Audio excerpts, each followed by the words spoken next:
क्या बताते हैं, जब पतझड़ आती है, बसंत ऋतु प्रारंभ होती है, कहते हैं सभी वृक्षों के पत्ते पीले हो होकर गिर जाते हैं। ये समझो कि जब, तो उस समय का वर्णन बताते हैं, हमारे ऊपर लागू करके बताते हैं कि जैसे बालक है छोटा सा, युवा हुआ, फिर वृद्ध हो गया, सफेद बाल हो गए, तो सफेद बाल हो गए तो यूं सोच ले भी टिकट कटने वाली है, कद्दे कट जाए, ये पहचान है, और हम फिर भी परवाह नहीं करते।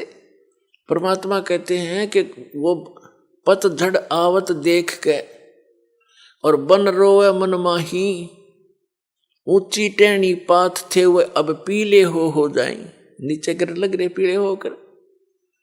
तो फिर क्या बताते हैं, पात जड़नता ये कहे, सुन भई तरवर राय, अब के बिछुड़े नहीं मिले ना जाने कहां गिरेंगे जाए।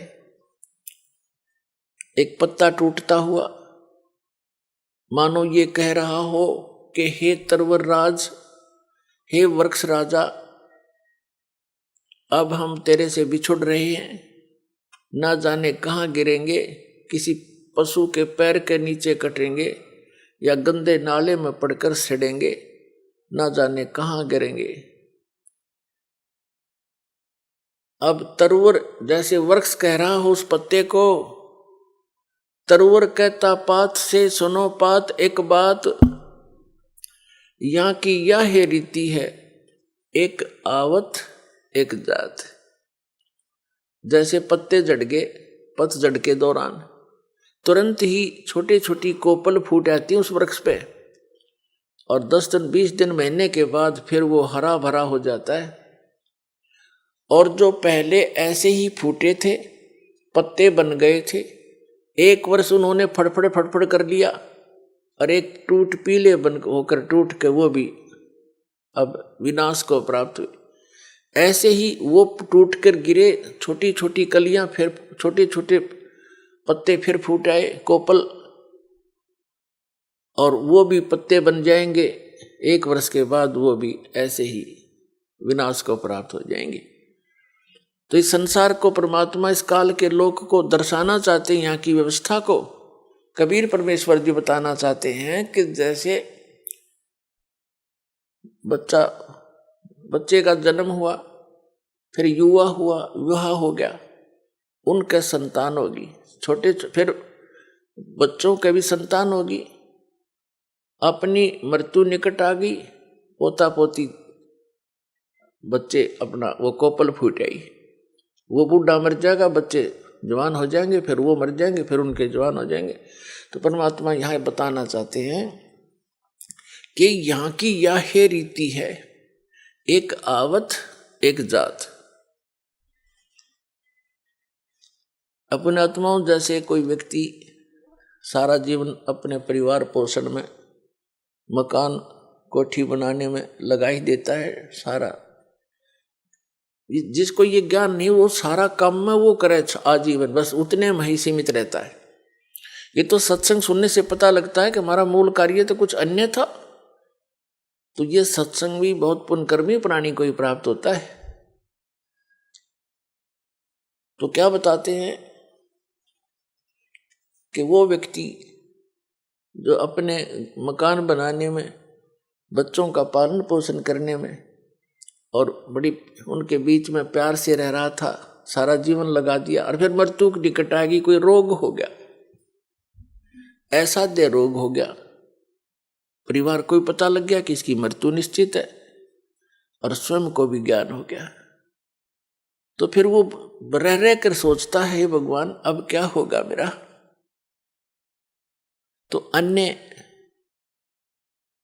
लोग व्यक्ति मिलने आते हैं, कुल के व्यक्ति, नाती, तो उसको समझाने की चेष्टा करते हैं, भाई या तो एक दिन सब नहीं जाना है, आपका समय ही इतना था, चिंता ना करना, कि तो यहाँ सबके साथ ऐसे ही बनता है।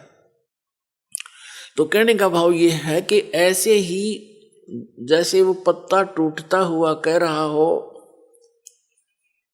पात जड़नता ये कहे सुन भई तरवर राय, अब के बिछुड़े नहीं मिले, फिर नहीं मिलेंगे, ना जाने कहाँ गिरेंगे जाए। तरवर कहता पात से सुनो पात एक बात, यहाँ की तो यह रीति है, एक आवे एक जात। तो ऐसे स्थान पर आप कितने निर्भय होकर रह रहे हो और क्या क्या बकवादें करते हो सारे जीवन में, बगैर ज्ञान के कुबद की जाती है। जिस इंसान को ये पता लग गया तेरी मृत्यु निकट है, वो करके दिखाओ नाचा गाई और करो बकवाद एक करके दिखाओ, उसका मन नहीं मान सकता। तो हम इतने अबोध हैं या इतनी भांग पी रखी है इस काल के, इस माया की, कि हमने वो दिखाइए ना देता, सुनने को बताना चाह उसका असर हमारा होता नहीं। अब जैसे महापुरुषों के पास जाते हैं, उनका चेहरा भले ही वो अंदर से खुश होते हैं लेकिन ऊपर से वो मायूस दिखाई देते हैं। आदरणीय नानक देव साहिब जी के पास कुछ भक्त गए जाते रहते थे, कुछ नए नए भी जाते हैं, तो वो देखते हैं कि हमने तो साधु संतों के चेहरे बड़े खिले हुए लाल लाल देखे, उनके देखे जो पेट भर थे, ऊपर से दिखे साधु उनको ज्ञान था ही नहीं।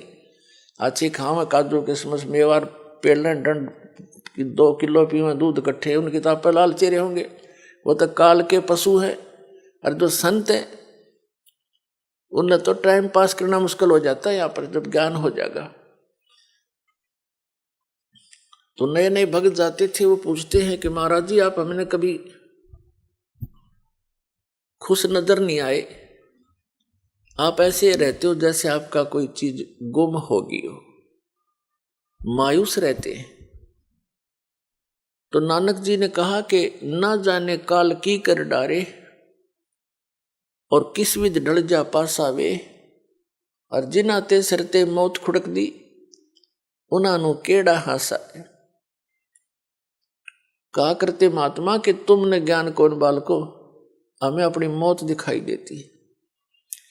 1 मिनट में 1 सेकंड में ना जाने काल के बिजली गिर देर किस क्षेत्र में डाल दे।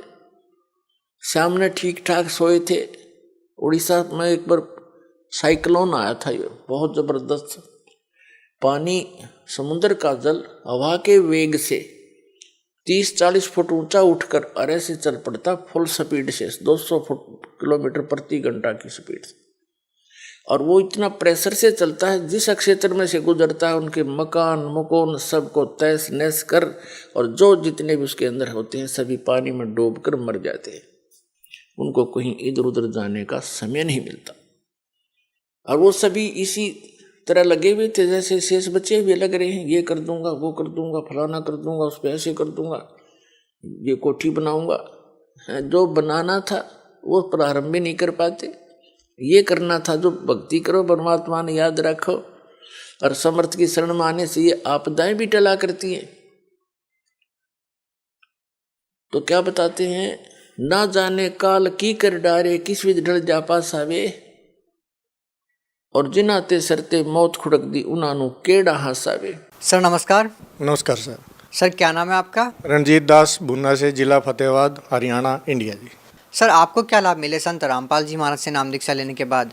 जी मेरी आर्थिक हालत, जब मैं शरण में आया संत रामपाल जी महाराज की में, मेरी आर्थिक हालत कमज़ोर थी, वो बहुत सुधर गई जी संत रामपाल जी महाराज जी की शरण में आने से। और दूसरा जी मेरे को शारीरिक कष्ट था जी, एक लड़की है जी मेरी, उसका एडमिशन करवाना था जी एलन चंडीगढ़ के अंदर कोचिंग के लिए जी। तो घर में इतना पैसा था नहीं जी करवाने के लिए जी, किसी से लेने थे, वो आऊँ कर रहा था, दे नहीं रहा था जी। उसने जी कुछ 1 महीना पहले ही, लड़की के एडमिशन से 1 महीना पहले ही 2 लाख रुपए मेरे घर में भेज दिए जी, हालांकि 1.5 लाख रुपया लगना था। ये आर्थिक लाभ हुआ। और दूसरा एक और इससे पहले कि मेरे पास काम करने के लिए बिल्कुल ही कोई सिस्टम ही नहीं था, बिल्कुल ही मैं बेरोजगार हो गया था। फिर मैंने संत रामपाल जी महाराज जी से नाम ले रखा था और उनसे मैंने पुकार के, परमात्मा भाई ऐसा तो सिस्टम करो जो मेरी भी गृहस्थी चले। तो जी मेडिकल हॉल है, मैंने किसी के सिर में बनाया हुआ था, तो उसने पहले वो ले लिया था मेरे से मेडिकल हाल, और उसमें से मेरी जो 1 सवा लाख रुपए पूंजी निकली थी उसने वो दे दी थी मेरे को, वो लग गई थी जी मेरी। फिर उसने वो उसको कुछ दिनों बाद उसने वो मेडिकल हाल उससे संभला नहीं, मेरे नाम पे चल रहा था वो बोला फिर भाई तू ले ले, मेरे से नहीं चल रहा ये। सर बहुत बहुत धन्यवाद। सच साहेब जी।